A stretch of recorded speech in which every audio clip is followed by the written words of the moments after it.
Señores, es empresario, es ingeniero, es director de Rosa de Teresa, es presidente del grupo Tiquirito, aparte es presidente de la Fundación de Rugby de Venezuela. El señor Enrique Wolver nos acompaña porque es... Hombre de valor. Bienvenido, Enrique, gracias por estar aquí. Aplausos, hermano. Muchísimas gracias a ustedes, gracias por esta invitación y por permitirme este espacio. No, hermano, tu casa, cuando Un quieras, honor. cuando quieras. Mira, la historia de su familia... Hombre de una historia- valores porque es valiente, porque vale mucho, porque hay muchas connotaciones con No, valor, ¿no? porque vale desde lo humano, no desde el bolsillo, por ejemplo. Porque- Y a veces tiene valor Eh, de valentía. De valentía también. Bueno, para jugar rugby hay que tener valentía, Sí, por sí, ejemplo. sí. El rugby es de los juegos más rudos que hay. Yo sé poco de rugby. ¿Tú ¿no? jugaste? No, yo una vez hice un personaje que jugaba y más o menos ¿En serio? Sí, hace años una Con miniserie. Matt juvenil. Damon en la película esa. Ojalá, hermano, ojalá. Ya tuviera una barrica ahí dentro de la hacienda. Mira. Mira, es un juego de mucho contacto físico. Mucho contacto Pero físico. hay unas normas, unas reglas sumamente estrictas y claras.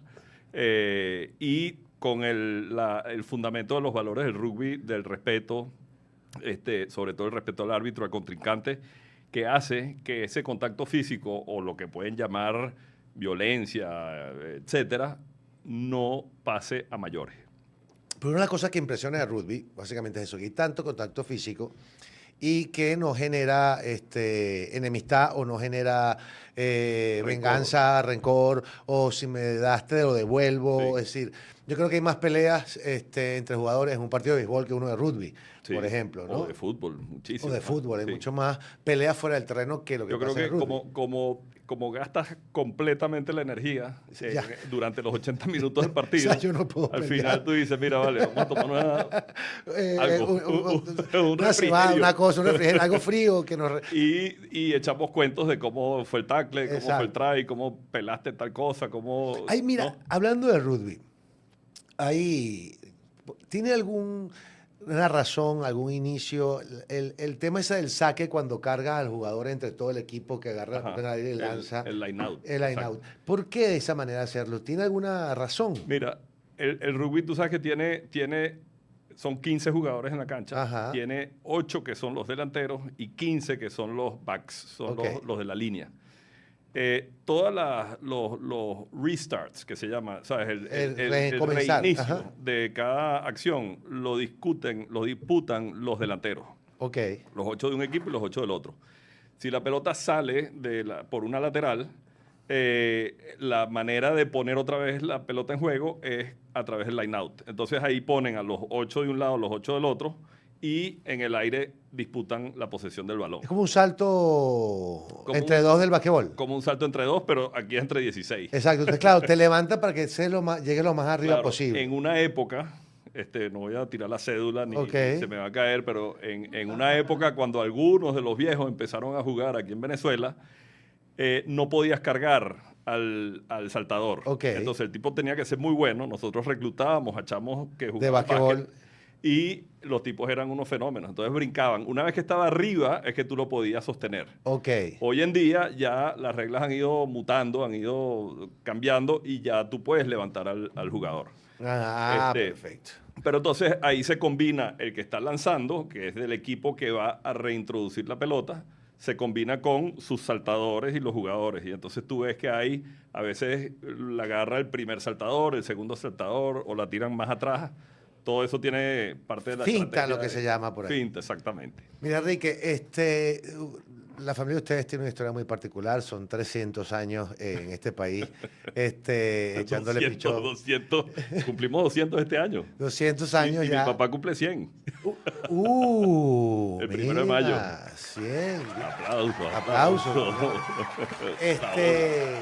Con Y una el 1 de educación- mayo, además, el Día del Trabajador. Día del Trabajador, o 1 de mayo cumple 100 años tu papá. sea, sí. La Hacienda Santa Teresa que está ahí siempre presente a nosotros, que nos representa, que es marca ya de nosotros de orgullo. Pero mucha gente puede pensar con una educación llamarla de una manera privilegiada, pudiste viajar, estudiar afuera, regresar, estudiaste en la Metropolitana, Sí. te graduaste de ingeniero, fuiste parte de los fundadores del rugby en la Metropolitana. Correcto. Y tú y tu hermano un momento agarraron el negocio familiar y dijeron, aquí hay que actualizar esto, está pasando algo, tenemos un producto de exportación, pero no estamos sacando el provecho. Mucha gente puede pensar de repente que ha sido la vida de los golpes es fácil, entre comillas, por el estatus social, ¿no? Sí. Pero hay que estar dentro de eso, hay que sentir la responsabilidad de un negocio familiar de ese tamaño. Mira, o El sea, reto- acabas de hacer como un paneo de muchísimas cosas, ¿no? Exacto. Pero me voy a enfocar en lo que estás comentando sobre esa coyuntura que vivimos al final de los años 90, ¿no? Que estábamos terminando, Alberto y yo, de estudiar. Ok, Alberto estudió ingeniería civil, yo estudié ingeniería química. A mí me gustaba la química por el tema, o sea, yo lo veía como un abanico de opciones entre el negocio familiar, que tiene que ver con la química, la Claro. alquilería, todo eso, o el negocio principal de Venezuela, que era el petróleo. Para mí era como un tiro al piso. tiro al piso, ¿no? exacto. Claro, había que pasar la química y todo eso, que no era tan fácil, pero... odié química en La odiaste. bachillerato. Oh, sí, prefería la física 1000 veces. Pero yo estaba clarito, yo entré, cuando me gradué del bachillerato, yo dije, bueno, yo voy a estudiar en Venezuela, yo terminé en Francia. Ok, Vine a Venezuela, mis amigos me decían, los franceses, me decían, bueno, ¿y qué vas a estudiar? Y bueno, estoy entre economía e ingeniería química. O sea, que no tiene nada que ver Igualito, uno ¿no? con lo otro. bueno, tenías que Este- sacar cuentas de las dos. Exacto. Pero bueno, esa coyuntura fue bien complicada. A nosotros nos llama en determinado momento del año 96, final del 96, la persona que era el gerente general de la compañía, mi papá Ok. en ese momento estaba de embajador en el Vaticano. Ok, Entonces, un poco separado del negocio, y nos dice, mira, ustedes se tienen que meter porque la compañía no va bien. Entonces, bueno, nos metemos. A mí me asignaron la parte comercial. Yo decía, pero si el vendedor entre nosotros dos es Alberto. Yo sé otras cosas. Exacto. Es el que habla bonito y vende y todo eso. yo de los procesos, el que de la Exacto. cara. Yo era la parte justamente operativa. Todo. Exacto. No, tú vas para comercial. Entonces, bueno, empecé como vendedor, después me formé como supervisor y bueno, muy rápido cuando empezó toda la reestructuración que iniciamos, quedé como en la parte de la dirección comercial, ¿no? Y varios de los, vamos a decir, de los vendedores y de los gerentes regionales Ok. de venta de esa época, decían, mira, la compañía está pasando por un momento, pero nosotros la tenemos fácil, nosotros empleados de la compañía. Porque si esta compañía cierra, nosotros recogemos nuestros peroles y nos vamos. Pero tú, que eres de la familia, tú te estás echando encima generaciones de Claro. esfuerzo, generaciones de trabajo. Es lo que te generaciones- comentaba, la gente cree que es fácil. No, bueno, heredado en una empresa, no, heredado una responsabilidad también. Claro, claro. Y pesa. Y como que preservar un Algo nombre, ícono, un nombre, claro. ¿Sabes? Porque la generación anterior, nosotros siempre hemos tenido las generaciones como muy largas, ¿no? Exacto. Mi papá se casó a los 35, mi abuelo a los 32, yo a los 43. Pero fíjate una hemos cosa, ido como que estirando más la... Que tu abuelo la se haya generación. casado a los 32 es extremadamente extraño. Para esa época. Sí, en esa Viejísimo. época, eso es Sí, rarísimo. sí, muy, muy Hay que viejo. buscar libro Guinness, incluso, porque todos se casaban a los 18 Yo le a los gané, 20. yo le gané a los 43. Pero en esta época en estaba esta bien. época. Pero, ¿sabes? Mi abuelo, yo no lo conocí. Él murió el año que yo nací, yo no lo conocí. Pero él nació en 1888. Entonces, te estoy diciendo que... Cuando nada nació más Samantha, mamá. más o menos. En Mentira. 2 generaciones estás hablando de más de 100 años, ¿no? Sí. Eh, Longevos. ¿Ah? Longevos. Longevo. Pero entonces, lo que tú decías, ¿cómo no ponerla? ¿No? ¿Sabes? Exacto. Entrando, ¿sabes? Teníamos 25, 26 años, entrando en la compañía, por supuesto, nos movía la pasión por rescatar esa compañía, por preservar lo que es la hacienda. Yo hoy en día me estoy dedicando más al tema agrícola, Ok. pero digamos, siempre nos movió en ese momento, o sea, esto tenemos la obligación y la responsabilidad con las generaciones futuras y con las generaciones pasadas de que esto se mantenga. Funcione. Y con el país, porque Santa Teresa siempre ha sido, ni hablar de la región aragüeña o del municipio, pero siempre ha sido un bastión venezolano, ¿no? Sí. Y por eso, Fíjate. eso también nos ha llevado a mantenernos venezolanos. Sí. Ahí todas las otras marcas de Vendieron. aquellos productos vendieron. Vendieron. Pero lo siguen produciendo aquí algunos, ¿no? Algunos, sí. Yo me pongo ahorita a comparar y digo, a mí que me da responsabilidad ser hijo de un actor y ser actor. Y mi papá me lo dijo muy claro, tú no te vas a llamar Luis Abreu, tú te vas a llamar Luis Jerónimo. Mi nombre no lo vas a estar usando. Yo no corro ese riesgo. Porque te van a querer poner Luis Abreu para ahorrarse los caracteres. No. Luis Jerónimo. No, Luis Jerónimo, vamos a marcar diferencia. ¿Sabes que yo tengo 4 varones? Ok. Y mi esposa es polaca. Y cuando estábamos pensando, bueno, el primero que nació fue varón y tal, mucha gente decía, bueno, este va a ser Enrique Junior. No, porque eso es mucha responsabilidad para ese chamo. No, sí, aparte ¿Sabes? tiene su personalidad, su manera de ser. Claro, que tenga su personalidad propia. Está cumpliendo años hoy, por cierto. Ah, sí. Cristóbal. Felicidades a Cristóbal si nos está escuchando por ahí, hermano. Todas las bendiciones del mundo. ¿Qué edad tiene? ¿Cuánto cumple? Está cumpliendo 12. 12. 12 años. El mío tiene 11. ¿Tiene 11? Sí, todo lo bonito, Cristóbal, abrazo. Sí, yo tampoco quise poner mi nombre a mi hijo. Dije, no, cada quien con su personalidad. Claro. Mira. No, yo sé que en las familias hay tradiciones. Sí, mi hermano Alberto, mi papá es Alberto, su papá es Alberto, el hijo de mi hermano es Alberto. Los hermanos de mi hermano, Antonio, son como 6 y hay como 7 Antonios. Ah, bueno, Antonio se llama el segundo, amigo. Mira, ¿y ustedes de chamos jugaban en la hacienda? Claro. Sí, Nosotros, ese era su patio de juego. Nosotros de muy chamitos íbamos y era muy esporádicamente. Ok. O sea, recuerdo que cuando íbamos se iba una avanzada, se iban unas personas antes a limpiar la casa, porque la casa no era habitada regularmente. Exacto. Y cuando llegamos nosotros veíamos que mataron una culebra, una coral, una cosa, unos alacranes y, ¿sabes? Había que hacer como un trabajito. Exacto. Porque pasaba a lo mejor meses cerrada. Ok. Pero nosotros como que anhelábamos esa ida para la hacienda porque allá montamos bicicleta, había piscina, comías mango. Eran las vacaciones. Eran las vacaciones. Y realengos por ahí, como decíamos antes. Realengos por ahí. Dale. Cuando fuimos creciendo, ya yo en el colegio, yo estaba aquí, yo estuve en el colegio Francia, pasé 6 años en el colegio Francia, entre 9 y 15 años, o sea, esa edad. Ahí estudiaron mis primos y mis sobrinas. ¿Ah, sí? Sí. ¿En la sección francesa? Sí, porque mis primos, Juan Carlos e Isabela, vivieron en Francia 2 años porque mi tía estaba haciendo un posgrado. Ok. Y cuando regresaron, Ajá. estudiaron. Ah, estudiaron ahí. Sí. Pero hace mucho. De mi época, ¿no? Mi primo tendrá ahorita 59. Ah, bueno. Juan Carlos Martínez e Isabela Martínez, que debe tener 56. Un poquito mayor que yo. Isabela Martínez, a lo mejor. Bueno, Sí, yo tengo 55. Bueno, puede ser, sí, puede ser que hayan coincidido. Ahora ella se casó con un dominicano y vive en Dominicana. Vive en Dominicana. Bueno, en esa época, entonces, ya yo iba como que no ganando más libertad. Pero yo sí le decía a mi mamá, mira, mamá, yo el viernes me voy para Santa Teresa. Porque ya, ¿sabes? Ah, bueno. Y ese poco amigo diciendo, llévame. Cuando entré al colegio Francia, yo no hablaba ni papa de francés. Ok.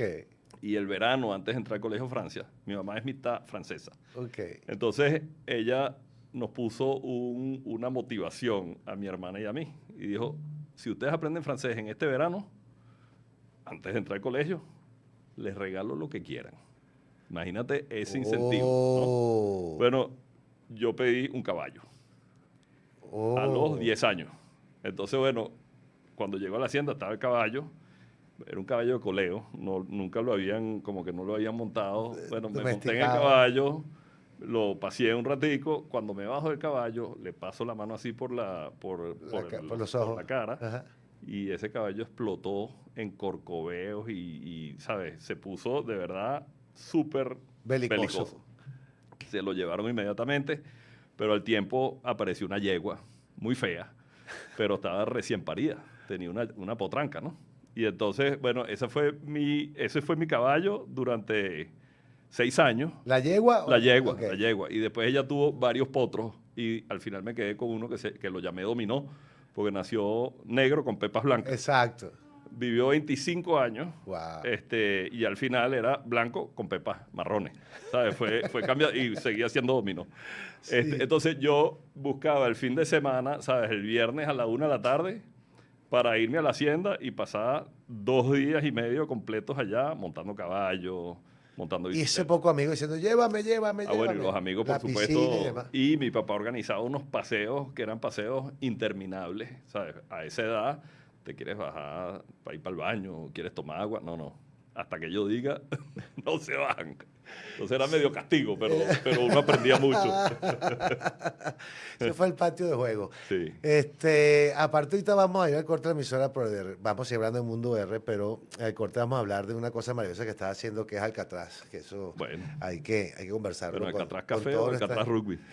Rugby, de todos los que nos escuchan con la Superestación. Vamos a hacer el primer corte de esta hora, a las 4:20, estamos conversando con Enrique Volmer, de la Hacienda Santa Teresa, y ya regresamos aquí con la Superestación. Al aire.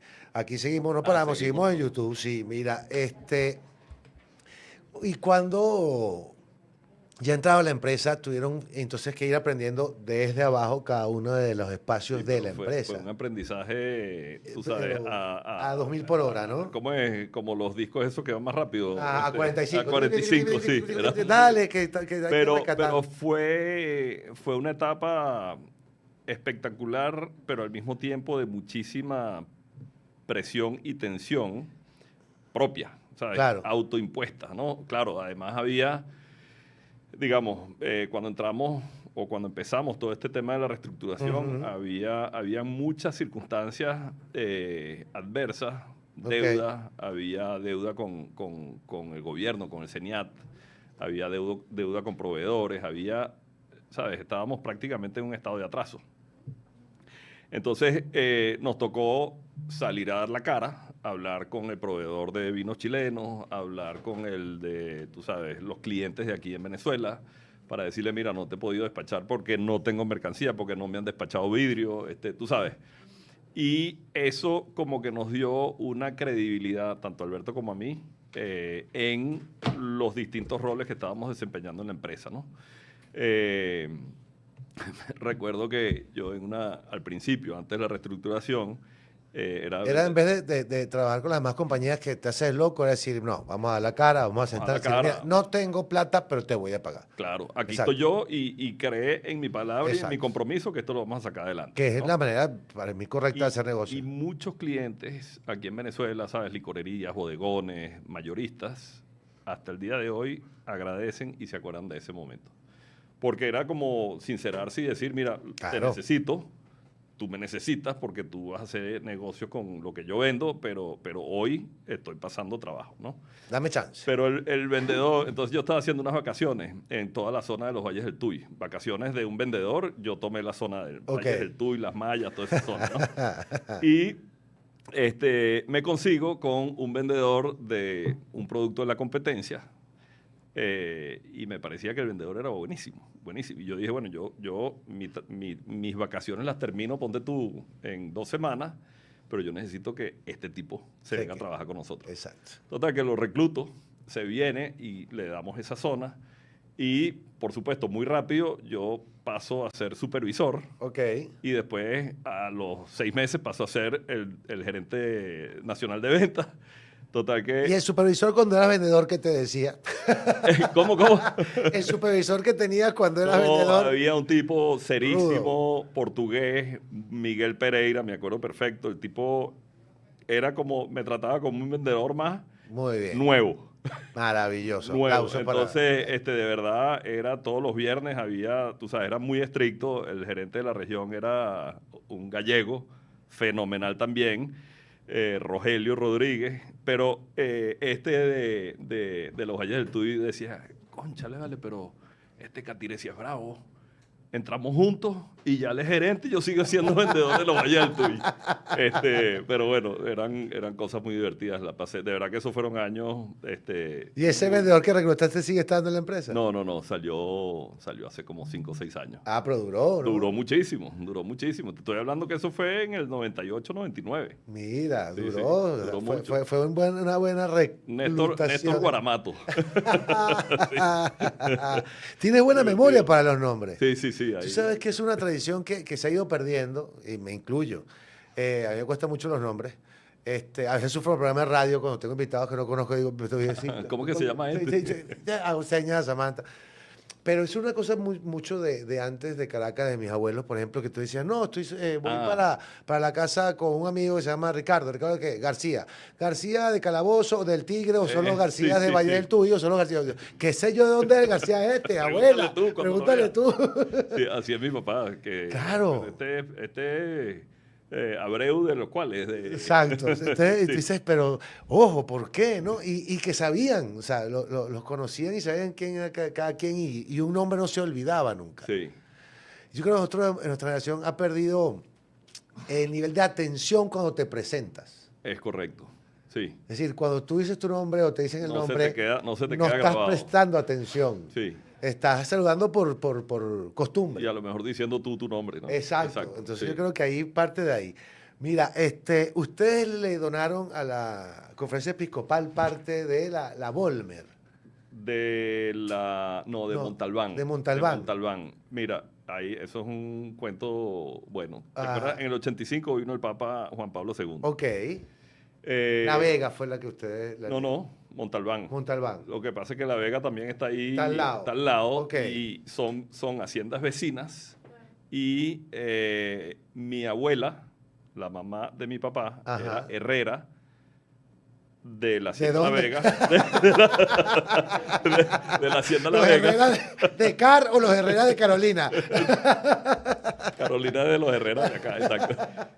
Y los Folmer eran los de la Hacienda de Montalbán. Ok. Entonces se casó Alberto Folmer con Luisa Herrera, Luisa Mercedes, que es mi abuela. Ok. Esos son mis abuelos. Exacto. Ahora, Vecinos, pues. vecinos, Amores de eso, de barda. de Hacienda, no sé, De Hacienda. exacto.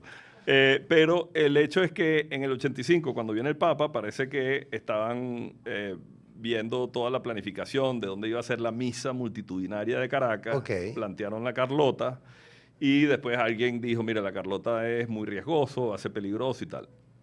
Mi papá y mi tío, que estaban urbanizando, estaban empezando a hacer el proyecto de urbanización de Montalbán, Ok. que eran campos de caña, habían sido campos de caña hasta el año 57, 58, hicieron toda la proyección, ya estaba todo parcelizado y todo, y dijeron, mira, está ese terreno allá, ahí cabe 1 millón de personas, no hay temas de seguridad, aunque está Carapita ahí enfrente, pero bueno, convencieron a las autoridades para que hicieran la misa ahí. Ahí fue la misa. Y 3 meses después de que se fue el Papa, expropiada Montalbán por Blanca Ibáñez y Jaime Lucinchi. La cuarta. Oh. Expropiaron. Entonces hicieron lo que hicieron, construyeron Juan Pablo II, que es la organización, pero Ajá. ahí había un proyecto de otro calibre. Era un proyecto también de vivienda, pero de vivienda medio alto, con centro comercial, todo estaba proyectado y de hecho habían parcelas ya vendidas. Pero bueno, expropiaron.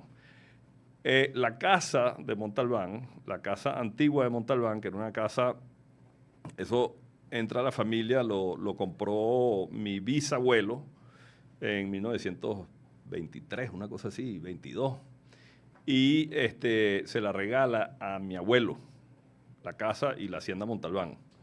Bueno, por supuesto estaban todos ellos metidos en el tema agrícola, eran campos de caña, había un trapiche y un molino ahí. Y esa casa la remodeló Manuel Mujica Millán, que es un arquitecto famoso que vino para Venezuela tal en esa época.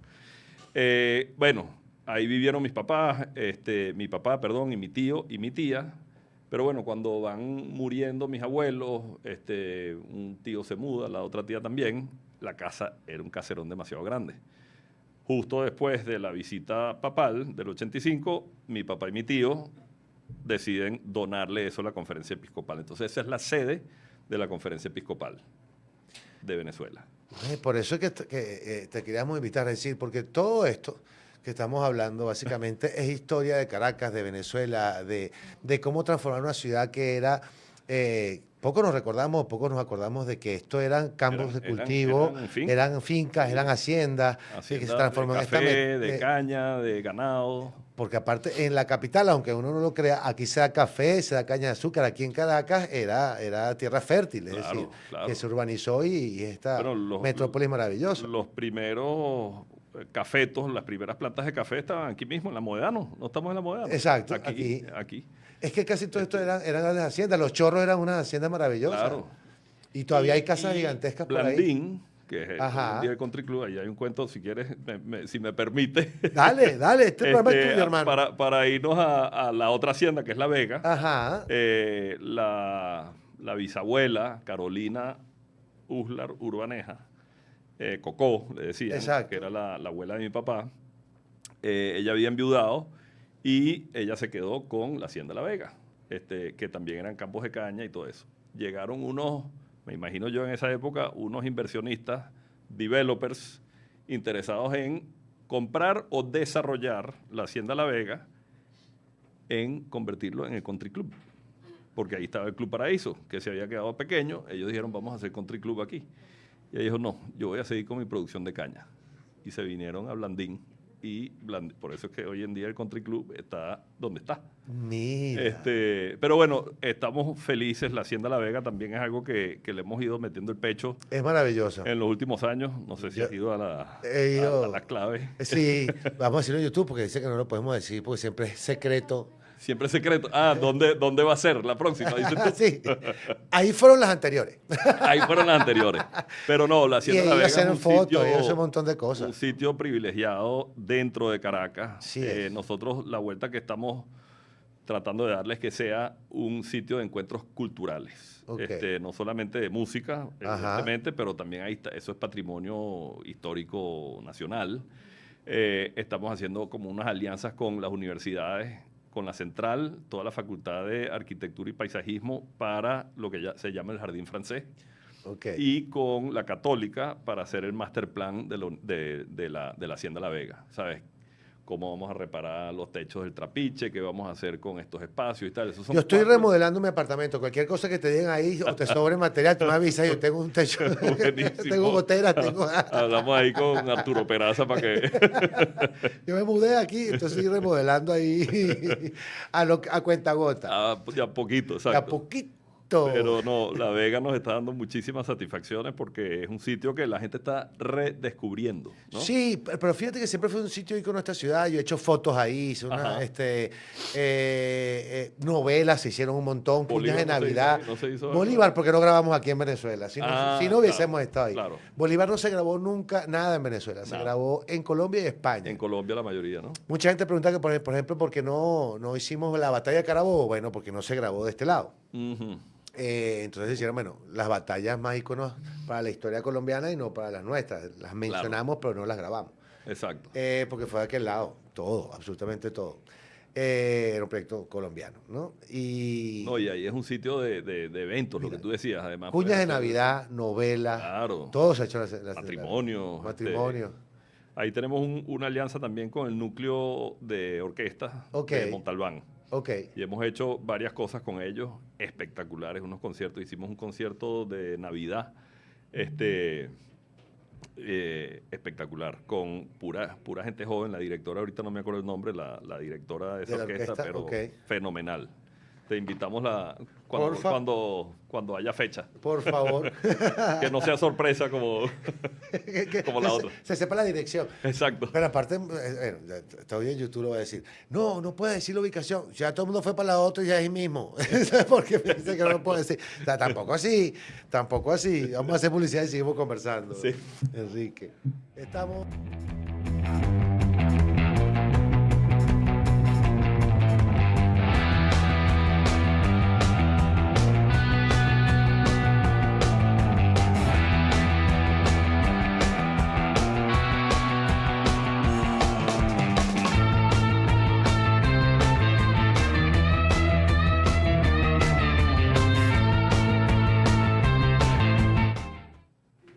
En Asesores RM cumplimos más de 12 años transformando el mercado inmobiliario venezolano con trayectoria y confianza. Te abrimos las puertas de proyectos primarios más exclusivos de Caracas. El hogar que buscas puede estar en Sky Park, en Promide, en Cuarzo, en Verdi. Puedes descubrir la innovación de Blue Loft, Vertical 402, Jalisco, o CFM en Las Mercedes, oficinas para remodelar o ya remodeladas para alquilar o para comprar. El futuro de tu inversión está en las mejores zonas de la capital y lo que yo siempre voy a aplaudir: financiamiento sin intereses. Lo estoy disfrutando yo. El futuro de tu inversión, ya lo sabes, está en las mejores zonas de la capital con Asesores RM de la mano contigo. Se pueden comunicar con nosotros a través del 0424-199-6758 o 0424-141-3908 o a través de @tuasesorrm. ¿Ustedes creían que el único día loco era el martes? No. KFC tiene varios días locos y el miércoles es otro día loco. Y les voy a decir por qué. Porque es el día de la promo Auto Loco. Increíble, todos los miércoles consigues en nuestras tiendas de autoservicio solamente. O sea, por la ventanita. Toca la puerta ahí. Son 7 deliciosas piezas de pollo, 2 papas fritas y a un precio, que suena redundante, loco. Ya sabes, disfruta todos los miércoles en KFC solo por autoservicio. Ojo, por autoservicio, pero puedes ir en auto, moto, bicicleta, patines, patineta, con el coche del bebé, caminando, trotando, y tú tocas la ventanita y pides tu promoción. Recuerda que KFC es auténticamente crispy y siempre original. ¿Qué es Vive Saludable? Una plataforma que te va a guiar a vivir mucho mejor. ¿Y qué más? ¿Quieres ganarte un viaje para Los Roques, para 2 personas, 3 días, 2 noches, con todo incluido? Levante la mano el que va a decir que no. Mire, suena así. Nadie dice que no. Claro que te la quieres ganar, y así que envía un mensaje de texto, la palabra VIVE, al 8228, suscríbete a Vive Saludable y comienza a disfrutar de rutinas de ejercicios, planes de alimentación, yoga, acompañado de ¿quién? De Iris, tu asistente con inteligencia artificial de última generación. Síguelos en Instagram como @soyvivesaludable o ingresa a vivesaludable.com.be. Si no lo haces hoy, alguien se va a ir a Los Roques por ti y lo vas a tener que ver por redes sociales muerto de la rabia. Así que Vive Saludable. Tu transformación empieza hoy. Promoción autorizada por la SUNDE bajo el número 00231-2026, válido hasta el 15 de mayo de 2026. Sorteo el 2 de junio de 2026. No es tu compadre, pero te comprende como si lo fuera. Mal entendido. Por Onda, la superestación. Y estamos de regreso con Malentendido aquí en Onda la Superestación. Seguimos conversando con el señor Enrique Bolmer. Estamos hablando de toda la historia de la Hacienda de Teresa, de la Hacienda La Vega, de todas esas partes de Caracas que han ido transformándose. Y uno de verdad se pierde en estos cuentos, esos cuentos maravillosos de cómo era esta ciudad antes, lo que se ha hecho, lo que se ha logrado, lo que se sigue haciendo. Si quieren de verdad, pasar un rato agradable y conocer más sobre Caracas, váyanse a Mundo R en vivo, vean todo lo que conversamos ahí. Se van a enterar de todo, de amores, de barda, de hacienda, entre hacienda, de barda, de jardín a jardín, lindero, de lindero. Eso va a tener amores de lindero. Tenemos todo aquí en Mundo R, en esta conversación maravillosa con Enrique.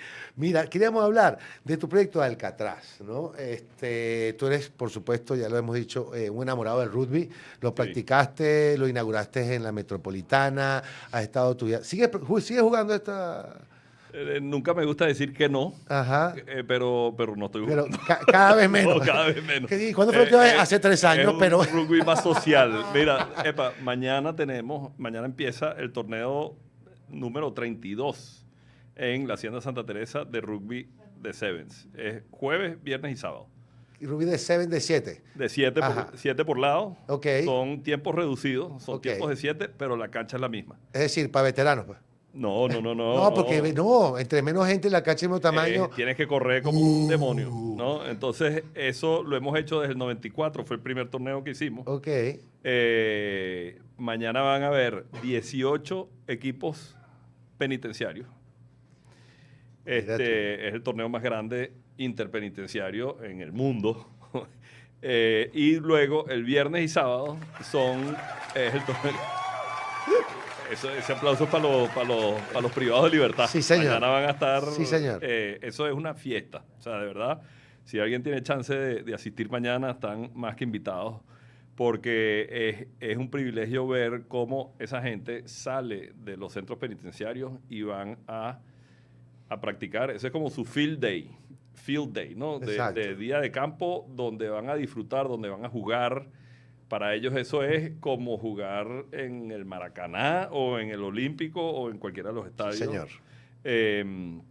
Porque vienen practicando semana tras semana dentro de, ¿sabes? Detrás de las barras para poder jugar este torneo. Entonces, ahí juegan 9 equipos masculinos, 9 equipos femeninos en esta fase, vamos a decir, es como un torneo relámpago. Eliminatoria. Y el que gana mañana de los penitenciarios va para el torneo abierto, que es al día siguiente, con clubes que tienen 25 o 30 años establecidos. Los clubes de Caracas, los clubes de Aragua, los clubes de los Andes, los de Bolívar. Vienen todos esos equipos para disputar el torneo el sábado. Y luego las finales son el domingo, final de oro, plata y bronce. Y además tenemos la carrera que es el 13K y el Tiki Trail Race, que son 27K de montaña y 13K de montaña. No. Y el tercer tiempo, pues, para celebrar y echar los cuentos. Yo voy a las barricas y los espero ahí. lo ves ahí con binoculares de lejos. Exacto. Estás jugando no tan seguido. Ajá, ¿y cuándo fue? Hace 3 años. Hace 3 años. Pero todavía no he dicho que me retiro, o sea, que yo puedo jugar mañana si quiero. Sí, por eso te lo digo, porque cada vez que estoy en el torneo, los de Alcatraz me dicen el gordo, que es el capitán, es el entrenador de Alcatraz, me dice, ¿te trajiste los zapatos? Yo le digo, por ahí los tengo. No me obligues a ponerlos. En la casa. Mira, cuéntanos de Alcatraz. Mira. Algo que es maravilloso para los que sabemos y quiero que todos nos escuchen. ¿Cómo nace Alcatraz? ¿Cómo se te ocurre Alcatraz? ¿Cuánto tiempo lleva? Mira, Alcatraz arranca en el 2003, producto de un atraco dentro de la hacienda. 3 muchachos entran y cometen un crimen, roban, atracan al de seguridad que estaba haciendo sus rondas, le quitan la moto, le quitan el revólver y se van. Tenían 16 años. 16, 17 años. Bueno, voy a reducir un poquito el cuento porque es bastante largo, pero digamos que el jefe de seguridad de Santa Teresa le informa a Alberto, mira, pasó esto. Es grave, en ese momento la incidencia de delitos era muy alta, en el municipio particularmente era altísimo, era uno de los municipios más peligrosos de Venezuela, ergo del mundo. Y no podíamos tener nosotros, Santa Teresa, un arma de reglamento de uno de los oficiales de seguridad de la hacienda. Perdida por ahí, que se involucrara en otra cosa. Exacto, así que denunciarlo, no sé qué. Entonces Jimmy, que era el jefe de seguridad, sigue con nosotros en otras actividades, se pone a buscar. Alberto le dice, consigue el arma. Bueno, va a donde policías, va a los barrios, va a zonas buenas, zonas malas, y por fin da con los 3 muchachos que se habían robado, que habían hecho esto. Total que él los rescata porque ellos estaban, básicamente, los había agarrado la policía por otras fechorías que habían cometido y estaban a punto de liquidarlos. Entonces Jimmy logra ubicarlos, llama a Alberto y le dice, mira, aquí tengo a los muchachos, ¿qué hago? ¿Luz verde o luz roja? ¿A la cárcel o...? No. O sea, lo que quieren hacer los policías con ellos o otra cosa. Entonces él dice, no, ni de broma, tráetelos para acá. No, pero ¿cómo me los voy a traer? Paga si tienes que pagar. Bueno, pagó creo que 50,000 bolos en esa época, no sé cuánto era, y se trajo a los 3 muchachos para la hacienda. Recuperó el arma. Y ahí empieza entonces Alberto principalmente a conversar con estos 3 y a decirle, mira, ustedes acaban de cometer un crimen, y nosotros le vamos a dar una segunda oportunidad. ¿En qué consiste esa segunda oportunidad? Ellos así con los ojos muy abiertos. Dice, bueno, ustedes van a trabajar 3 meses para la hacienda sin nada a cambio. Un poco para compensar y restablecer esta falta. Entonces, bueno, ellos como que aceptaron, porque no tenían mucha salida. Exacto. Pero el cuento es que ellos después se van y hablan con sus compañeros y dicen, mira, había como una discusión en la banda y dicen, esto es una trampa.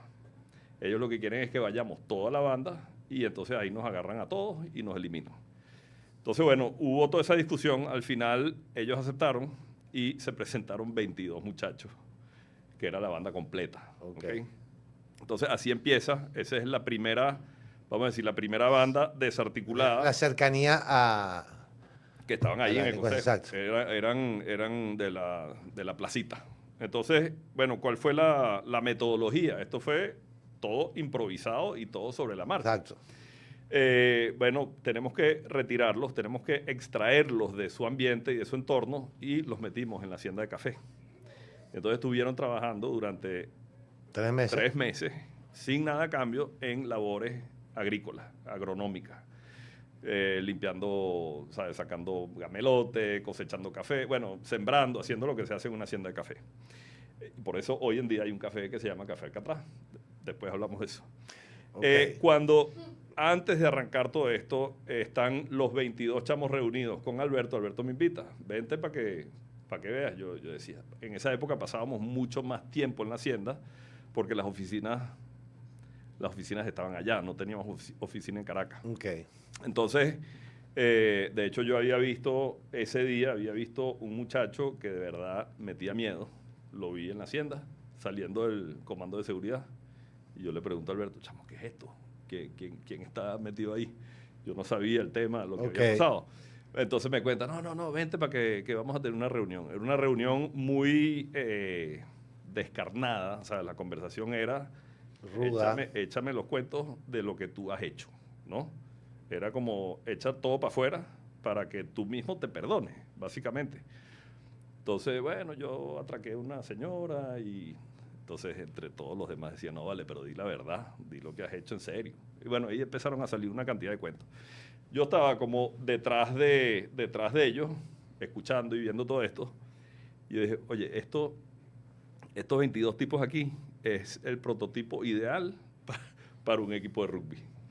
¿Por qué? Porque el venezolano, siempre que hemos empezado clubes en la Metropolitana, en la Católica, allá mismo con un equipo que se llamaba Guerreros, ¿sabes? Donde hemos empezado clubes, siempre la resistencia es del venezolano. No, pero a mí no me gusta que me empuje otro hombre, a mí no me gusta que me toquen, no me quiero partir la nariz, que todo eso son cosas que pasan y pueden pasar en rugby. Estos tipos tenían puñaladas, heridas, tiros, balas. Estos tipos ya no tienen nada que perder. Y cuando tú no tienes nada que perder en una cancha de rugby, tú das el todo por el todo. Entonces yo me paré, le pregunté a Alberto, mira, ¿será que yo puedo plantearles a ellos que yo voy a ser su entrenador si ellos asisten a las prácticas? Claro, no, buenísimo. Bueno, empezamos el rugby con esos 22 chamos. No practicaron todos porque habían unos que de verdad no podían. Exacto, físicamente no estaban físicamente lesionados. Y yo les puse un reto, les dije, Alcatraz estaba empezando en marzo y nosotros teníamos el torneo en noviembre. Teníamos 6, 7 meses. Yo les dije, si ustedes en 6 meses me demuestran que de verdad quieren echarle pichón y quieren cambiar, yo les consigo un cupo en el torneo de noviembre. El torneo que empieza mañana, antes de noviembre. Le dije, les consigo un cupo en el torneo. Bueno, los tipos dijeron, vamos a echarle pichón. ¿Pero qué es rugby? Entonces, claro, 20 años más tarde, tú dices, ¿por qué el rugby fue bueno para Alcatraz? Nosotros, por un lado, les estábamos inculcando valores nuevos de vida, ¿sabes? Esa gente, o sea, digamos, los muchachos que están en esas condiciones tienen unos códigos, ¿sabes? Sí. Tienen el código de la solidaridad. Y yo siento que cualquier deporte de equipo es beneficioso para el ser humano. Te genera lazos que son inquebrantables, te genera amistades eternas, te genera disciplina, te genera responsabilidad, te genera lealtad, te genera una cantidad de cosas. Cualquier equipo, interdependencia, ¿sabes? Hay una cantidad de cosas. Cualquier deporte de equipo creo que siempre es necesario de alguna manera. Así es. Ahora, ellos todos sabían futbolito, sabían béisbol, sabían básquet. Se sabían las reglas y se sabían las trampas. En rugby no sabían ninguna de las dos. Entonces vamos a empezar de cero. Y era un poco como la analogía con su vida. Se sabían las reglas y se sabían las trampas. Entonces, bueno, en paralelo fuimos, entonces ellos iban, en la mañana tempranito estaban arriba en la hacienda de café haciendo las labores, bajaban, comían, por supuesto, tenían cursos que les impartíamos también, no desde la parte de rugby, sino la parte social, la parte de la fundación, con una metodología y un pensum que se llama Aprendiendo a Querer, que es de una fundación que empezó mi mamá, y tiene todo un pensum de primer grado a quinto año. Y a las 5 de la tarde yo los agarraba para el rugby. Bueno, por supuesto los dejaba a las 7 de la noche, que eso no les provocaba hacer nada, molidos, ¿no? Y recuerdo esas primeras fases con ellos, era muy enriquecedor para mí, porque después de cada entrenamiento yo me sentaba con ellos por lo menos media hora a conversar sobre, bueno, la fase en la que estaban, ¿no? Claro. De donde estabas antes y lo que estás haciendo ahorita. Y yo en esa época era director internacional de Santa Teresa, entonces yo tenía que estar vendiendo productos afuera. Y yo agarré, no fue un break, pero dije, bueno, voy a manejar las cosas desde aquí para poderme dedicar a estos muchachos. Y lo hice hasta la fecha del torneo. Bueno. ¿Cómo quedaron en el torneo? Bueno, no, fíjate que durante muchísimo tiempo ellos no ganaron y no superaron, eran todos unos atletas, eran rapidísimos, pero eran individualistas, caían muy rápidamente en peleas entre ellos. Había mucho conflicto que no les permitía jugar como superar equipo y ganar, ¿no? Okay. Ellos terminaron ganando 15 años más tarde, ¿sabes? Jugaron 15 años el torneo y hasta que por fin, perdón, no 15, 10 años, y por fin un día hizo clic la cosa y empezaron a ganar y no han perdido desde entonces, ¿no? Pero a los 2 meses, mes y medio de estas prácticas, me llegan varios de los muchachos y me dicen, mira, Enrique, esto no va a funcionar.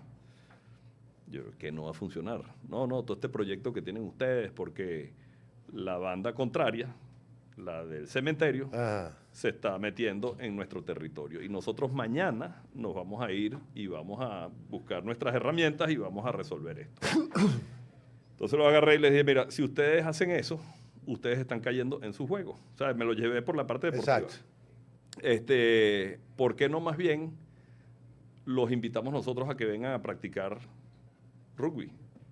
No, Enrique, eso no va a funcionar, no sé qué, esos son unos dañados, porque ustedes son todos unos angelitos, ¿no? Son unos santos. Crucita quinceañera. Bueno, por fin les dije a ellos, mira, ¿quién es el menos ofensivo de aquella banda? Eran 34 en esa banda. Entonces me dijeron, bueno, el chino. Entonces nos traímos el chino a una práctica, él de esa banda con todos los que estaban entrenando. Ese día hicimos práctica de tackle. Ok. Y el chino era el que hacía el tacleador. Entonces, bueno, después de la siguiente práctica vinieron unos morochos que eran chamozanos, pero que estaban en la banda. Y poco a poco se fueron integrando los de la otra banda y al final estaban jugando las dos bandas juntas, ¿no? Y después, bueno... ¿Cuánta gente tienen ya? Mira, se han desarticulado 11 bandas. Claro, después el proyecto se fue más hacia prevención. Entonces empezamos a atacar en el sentido de ir a los colegios, a los infantiles, chamos que están en situación de vulnerabilidad, que a lo mejor no están en escuelas. Hicimos una liga escolar. Y después... la fase más brava todavía es esta de penitenciarios, ¿no?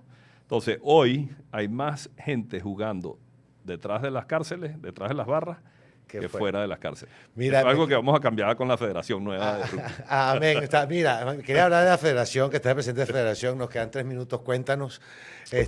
Bueno, y para los que nos están escuchando, 3-3, acaba de empatar el Bayern, minuto 90 más 2. Y están jugando con 10 el Madrid. Los alemanes están remontando. Si el Madrid tiene esas remontadas históricas, creo que el 10 hoy. Y le queda poco tiempo. Veo que este estudio hay mucha gente anti-Madrid. Le queda poco tiempo. Va 5-4 en la Yo soy eliminatoria. neutral total. Sí, yo igual también, me da igual cualquier. Ajá, cuéntame cómo va la federación. Mira, la federación va muy bien. Nosotros tuvimos elecciones en diciembre. Habíamos conformado una plancha de exjugadores de rugby que Ok. habíamos estado de una u otra manera involucradas con el rugby históricamente y recientemente. Somos un grupo que nos conocemos del rugby, de las canchas. Y yo te diría que los objetivos estratégicos fundamentales son masificar, capacitar y convertir a la federación en una institución. ¿Ok? La federación tiene 30 años, 30 y pico de años, y hoy por hoy no existe una sede, no existe como un histórico, no existe, hay muchas cosas que faltan, y nosotros lo que queremos es aterrizar todas esas cosas, porque Y si un chamo le provoca de 11, 12 años que quiere empezar en ese deporte, ¿dónde debería ir? mira, ejemplo. nosotros una de las cosas que estamos empezando es una liga escolar. Ok. ¿Ok? Hoy en día los clubes que existen o los equipos que existen son más universitarios. Ok. Entonces, ese chamo de 12 años, tú me dices hoy, a lo mejor no tiene a dónde ir. Pero muy pronto, de hecho mañana estamos anunciando esta liga escolar que vamos a estar haciendo con 18 monitores de una modalidad que se llama T1, que es un rugby no riesgoso, o sea, no hay tackle, no hay impacto, no hay... Tú lo puedes jugar incluso en una cancha dura, asfalto. de asfalto. Imagínate un futbolito, pero en rugby, pero tocando, es con tocata. ¿Ok? Ok. Pero ya te Como va- con el de la tirita roja existe la modalidad de flag también, pero aquí es tocata y hay unas cosas muy parecidas al rugby full que Ok. es un poco la modalidad que desarrollaron justamente para que fuera muy amigable, muy divertido para niños y para Ok. colegios, pero que ya te va dando todos los principios de cómo va a ser el rugby una vez que aprendas a taclear, aprendas a chocar, Exacto. aprendas a caer. Y lo táctico. Mira, Entonces, se me acaba el tiempo. muchos proyectos interesantes.